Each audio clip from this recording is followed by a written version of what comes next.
Yun. Boxing Day. Iniwanan na ako ng mga mahilig mag-shopping. Ayan. Shoutout kay Randel and Marilyn. Na-meet ko sila kanina sa food court. Ayun. Shoutout sa inyo at saka sa mga kids nila. Yan. Hanapin na natin yung mga dinosaur at saka si Lani. Daming tao ngayon eh. Sana nakabayad na sila para maka-technique tayo.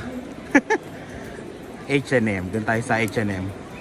Malamang nandyan sila. Oh, Sunday. Monday.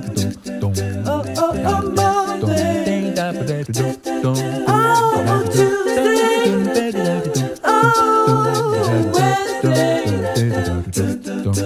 Oh, Thursday. Oh. Yun, nakita ko na si Dave. Yung tatlo na lang, hindi ko nakikita. Ayun, may na-meet ulit tayo. Yan, shoutout Jenny and Fernan. Si Fernan yung nakakita sa akin. Shoutout sa inyo from Yorkton. Taga Yorkton sila. Nasaan sila, Dave? Ha? Sa baba? Ayun.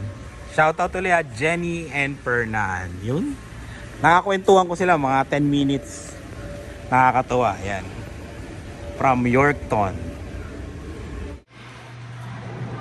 Nakabili na naman sila. Hintay na lang namin si Lian. Magsasara na to eh. 5 o'clock kami dumating. 6 PM pa lang sarado nito. Ayan.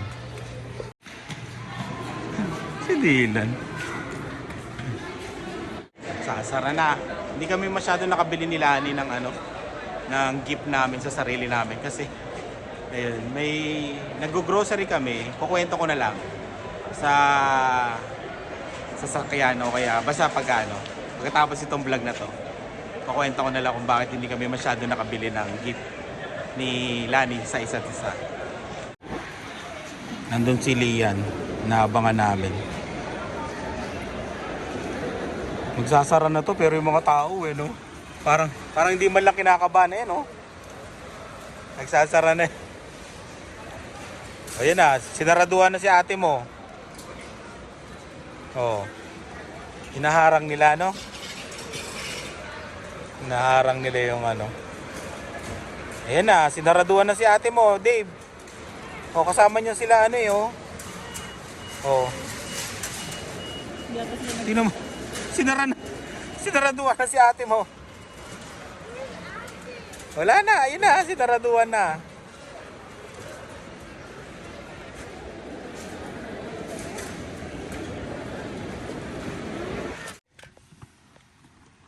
Good afternoon, and pagkatapos nung napanood yung video na clip na Boxing Day, ayan, 29 na yata ngayon.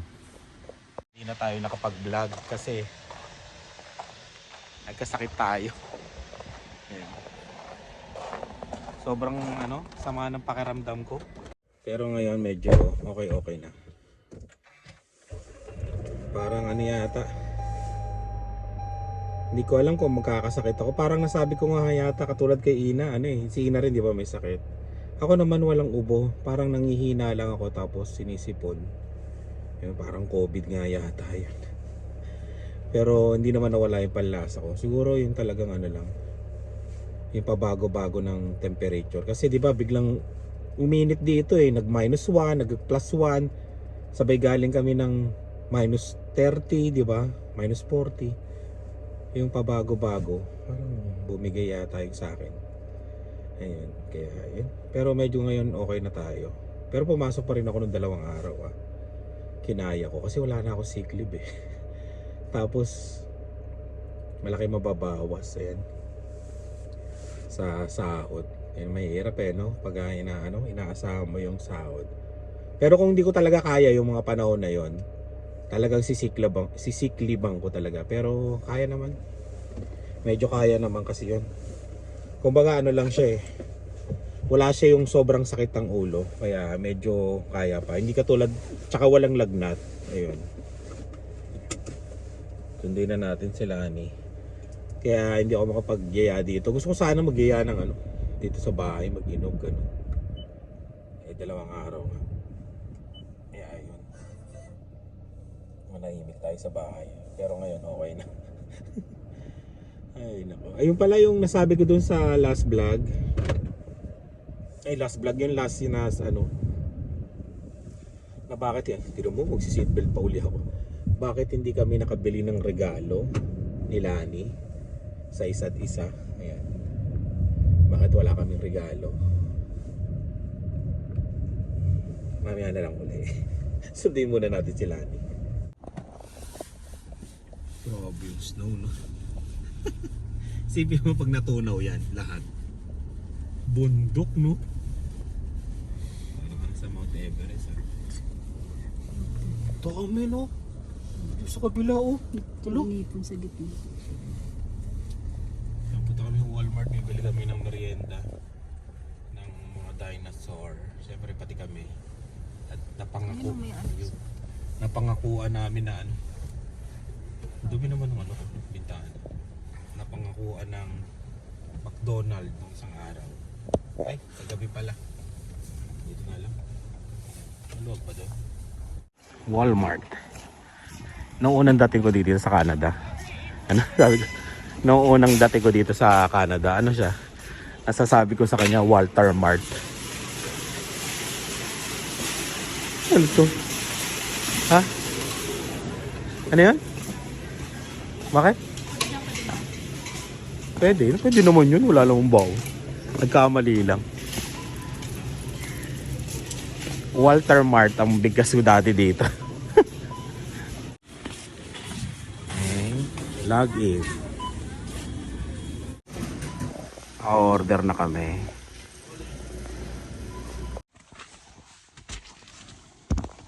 Ayun. Akala nyo ano ah. Same day to. Bali, di ba kahapon, basta yung kahapon yung scene na nakita nyo. Eh, yung kahapon yun, hindi na naman ako nakapag-vlog. Ayan. Ang ginawa ko lang nung nasundo ko si Lani, bali, nanood lang ng movies. Tapos, yung reels na kailangan namin, chinecheck ko sa website kung sa mga app kung may makakagawa ng reels sa Spot Pinoy. Ayun. Tapos yun. Yun lang. Tapos ngayon susundin ko ulit si Lani. Wala Talagang ano, alam mo yung sinusulit ko yung rest day na walang masyadong gawin. Pahinga lang, gano'n. Nod lang ng TV. Ayan. Kaya ngayon kinuha ko na para makapag-shoutout tayo. Tapos makwento ko pala yung ano, wala pa namang alas 3. Makwento ko yung, yun nga, yung bakit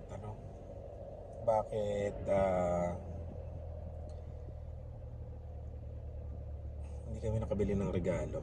Ayan, sa isa't isa yan. Hindi ko alam kung na-scam kami, pero ganun talaga di ba? Kasi ang kwento niyan talaga, nag-grocery kami noong Pampasko, no.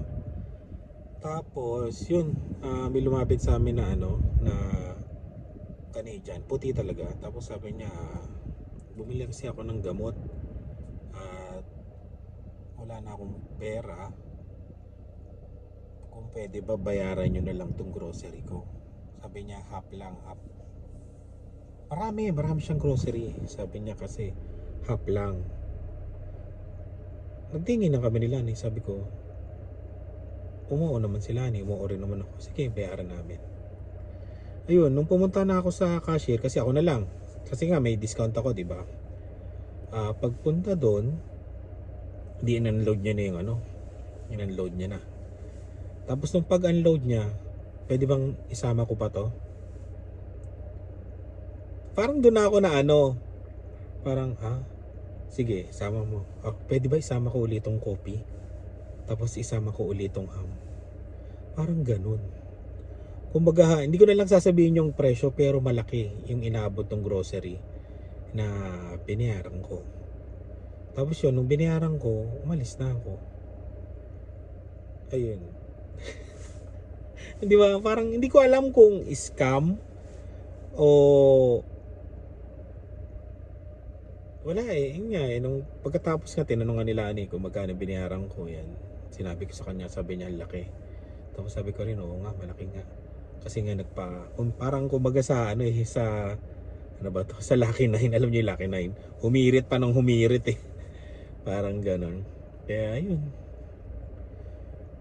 Kasi kami, pag bumibili kami ng regalo ni Lani, tatanungin namin yung isa't isa at magkasama kami. Na ito yung bibili natin, ito yung sa akin, ito yung sa'yo. Yung alam mo yung gusto mo, tapos ibabalot namin yon, tapos bubuksan namin. Ganon din yung style nung sa mga bata. Kung ano yung gusto nila, tinatanong namin, tapos ibabalot namin. Kaya inaabangan nila yung sa Pasko. Ayun, kami, ni Lani, wala kami na ibili sa sarili namin. Kasi nga, nang dahil doon, ayun. Yun na lang, pinaubayan na lang namin na yun na lang yung gift namin sa isa't isa. Kung scam man yun o hindi, eh, bahala na siya doon, di ba? Yun lang. Kaya, yun, tignan nyo rin kung kunyari may lumapit sa inyo, tignan nyo rin, i-assess nyo, baka kung ano lang, naikwento ko lang, naikwento ko lang kasi malay nyo kung short na kayo, di ba? Tapos hindi nyo alam na ganun pala. Ayun. Hindi natin alam kung scam ba talaga o totoo, pero wala ganun talaga di ba? Medyo nagulat lang talaga ako, pwede ba to? Idagdag. Hanggang sa parang mauubos na yung cart niya. Marami, as in marami siyang ginrocery.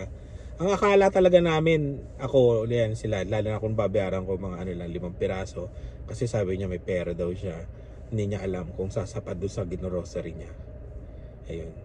Tapos nga nung sa sasakyan, pinag-usapan nga namin ni Lani na, bakit hindi niya kaya binawasan yun na lang no, kung wala na siyang pera. Ayun. Di ba? Ayun, ganun. Yun. Naikwento lang.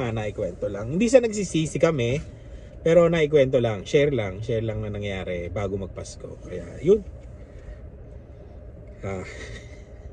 Yung bago matapos ang taon na scam pa, di ba?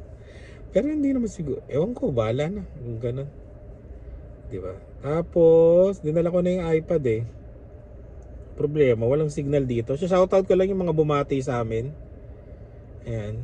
Yung mga nag-comment. Pasensya na kayo, hindi ko pa kayo nare-replyan. Talagang tamad-tamaran ako. Tingnan nyo yung itsura ko. Parang wala lang. Kagigising ko lang po yan. At, naku, walang signal. Paano ko kaya kayo yung mga shoutout? Walang signal. Ano ko naman? Ayun, nakikwento lang kasi hindi namin alam kung alam mo yun, minsan nag-iisip ka na tama ba yung sobrang pagtulong sa tao. Alam niyo yan, yung ganun. Tama ba na sa lahat ng bagay pag humingi sa'yo ng tulong, tutulungan mo. Yung ganun. Pero hindi syempre malinis naman yung angari mo na tumulong, di ba? Ba't ka mag-aalinlangan? Pero yun, nangyari. Parang napaisip lang kami. Parang napaisip lang kami. Ibig sabihin, may doubt ba sa sarili namin ng tumulong nung oras na yun? Sa tingin ko, hindi. Walang doubt na gusto namin siyang tulungan. Nagkaroon ng doubt nung pinapadagdagan niya na. Alam niyo, doon kami ako lang pala, doon ako tapos nung nagkwentuhan kami, doon kami nag-doubt. Pero ganun talaga. Sabi nga nila, pag tutulong ka, hindi ka naghahanap ng kapalit. Ayan. Kumbaga naikwento ko lang. Ayan. Ayun pa, yung parang sa yung sa nag-comment na sa Spot Pinoy na sabi, oh, marami ka nang natanggap na regalo, Mark, kasi marami kang tinulungan. Parang ganun, di ba? O baka dahil dito, baka yung mga batcher, baka magsabi pa, kinukwento mo pa yung nangyari. Hindi, ito lang yung nangyari din to sa Spot Pinoy, di ba? Parang, yun, hindi natin alam. Ganun talaga di ba? Panoorin nyo na lang yun, ang sinagot ko doon na, ayun, ganun talaga Kasi kung tutulong ka, hindi ka maghahanap ng kapalit, hindi ka mag-aabang ng utang na loob, di ba? Kumbaga, pag tumulong ka, yung bukol sa loob mo, na kunyari, tinulungan ko to maglipat, siya yung tumulong sa akin dati, siya yung tinulungan ko dati, kailangan may utang na loob ako sa kanya, ay may utang na loob siya sa akin, o ako yung unang nagpasok sa ng trabaho, di ba? yun, yung parang gano'n na hindi mo kailangan hingian ng kapalit yun kasi in the first place, wow, English. Hindi ba? So in the first place kasi ano eh, pwede mo namang hindi gawin yung mga bagay na yun, di ba? O sabihin mo napipilitan ka lang kasi nga, di ba? Naging kaibigan mo siya dati o kaibigan ka niya o gusto mo talagang tumulong tapos biglang isusumbat mo. Hindi naman isusumbat, parang naghihingi ka ng kapalit, di ba? Parang hindi ko alam eh, no? Pangit eh, pangit. Para sa akin, iniisip ko na parang pangit kasi nga, sabi ko nga na pwede mo namang hindi gawin yon yung mga bagay na yun, di ba? Kaya yun, yun lang. Parang nagre-reflect nga ako eh, ng taon na to, na yung mga nagawa na mali, nagawa na ilan bang nagawa kong tama, ilan ba yung nagawa kong mali, para sa next year hindi na natin magagawa yung mga mali at yung mga nagawang tama paramihin pa natin, di ba? Yun, nagre-reflect din ako. Yung kaya wala akong masyado ma-vlog na ano, minsan nag-iisip-isip ako na yun, hanggang kayang tutulong. Pag hindi na kaya, hindi kayang tumulong. Tsaka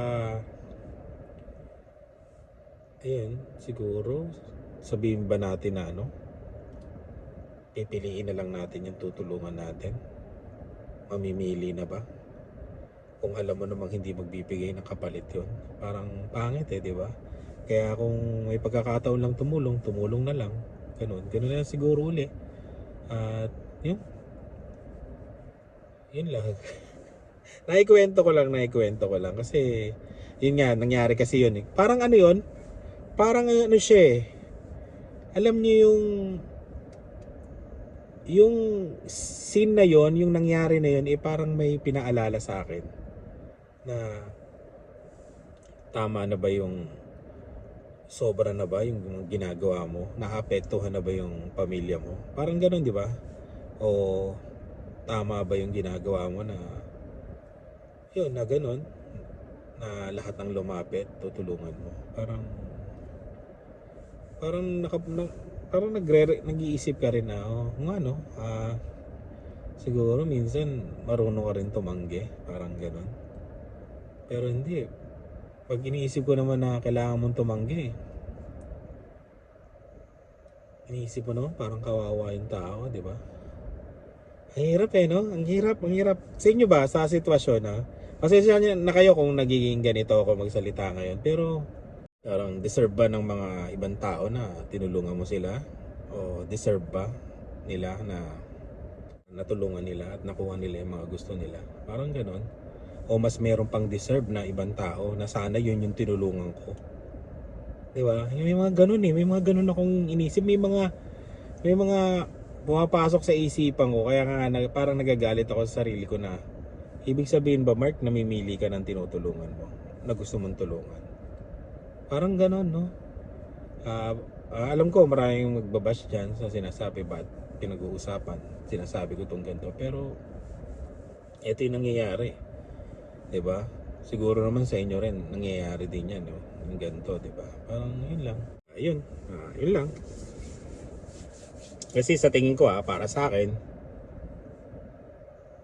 sa pag-reflect ko nung wala akong pasok sa tingin ko may mga ibang tao na nahindian ko. Ay, iyak tuloy may mga ibang tao na deserve na natanggihan ko at hindi ko natulungan. Tapos yung ibang tao na natulungan ko, sa tingin ko hindi nila deserve. Parang ganun. Kaya hindi ko alam. Parang masama, no? Parang masama ba akong tao? Kumbaga namili ako ng tao kahit masama ba yan? Siyempre tulungan mo yan, no? Ganun. Tao lang din naman ako eh. Tao lang din ako na may pag-aalinlangan minsan. Pero yun, siguro pa susunod na taon, yun yung babaguhin. Titignan natin, di ba? Kasi mayroon pa talagang may iba. May mga deserving pa talaga na iba na hindi ko. Sa tingin ko. Na dapat sa kanila yon at dapat nararapat sa kanila yun. At sa tingin ko, isa ka doon sa nanonood na natanggihan ko. Sorry kung natanggihan kita.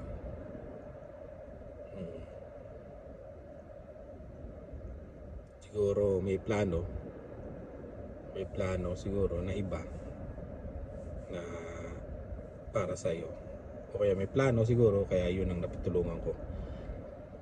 Yun, kaya ako rin kasi nasabi to, marami din nagme-message sa akin na yun, na natanggihan. Yun, kaya yun, pero hindi naman sila nagalit sa akin. Kumbaga, ano lang, yung natanggihan nga. Sayang yan, no? Sayang yung mga pagkakataon. Sayang yung mga oportunidad. Pero, wala, ganun talaga eh, no? Ganun talaga. Parang destiny siguro talaga nila yun eh. Ganun na lang siguro, no? Kaya yun, sundin ko na si Lani. Pasensya na kayo, medyo maano to medyo tong vlog na to, medyo hindi ko alam kung anong na to sa mga nanonood o sa inyo, lalo na sa mga hindi gusto sa akin. At yun, pagbubutihin natin. Kaya siguro nangyari to, pagbubutihin pa natin next year. Kaya yun, maraming salamat sa laging panonood at sana magkita-kita tayo next year. Kung dito ba sa Regina o sa ibang lugar o dito pa rin naman sa Regina. Magkita-kita tayo at yun, maraming salamat sa laging panonood at may vlog kami bukas para sa New Year, December 31. Ayan, magbablog na ako. Kaya yun, maraming salamat at ingat po kayo lahat at God bless.